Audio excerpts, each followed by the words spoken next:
Защо има заблуда, че на кафе не може да се гледа след залез слънце или иначе казано вечер? Обяснение ще срещнете много от това, че кафето ни показва по-тъмно, кафето ни вижда по-тъмно, духа на кафето не може да вижда в тъмното, в момента духа на кафето спи и няма как да ви каже нещо, но нито едно от тях не е вярно.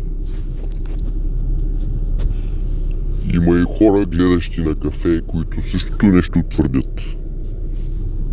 А те защо го твърдят, не знам, но много вероятно е те да си говорят просто с мъртвите или с други подобни астрални същества, същности и тела, които всъщност вечер спът.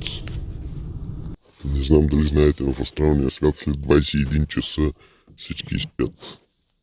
Тези хора просто не гледат на кафе, те просто се свързват с някои същности от астралния свят, които им дават информация. Много пъти съм гледал на кафе по-тъмно, в полунощ, в 2 през нощта и така нататък. И няма никакъв проблем относно информацията, идваща от кафето. Информацията е напълно точна и денем и вечер на отпечатъка, който се дава в чашата от изпитото кафе.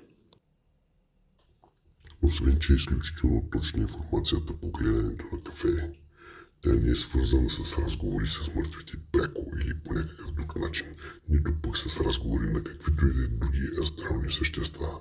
Вече обясних наобщо за какво става реч при гледането на кафе. Какъв начин кафето не е обвързано с никакви астрални същества. Проекциите, образите, проекциите и енергиите на кафето ги прави самото то.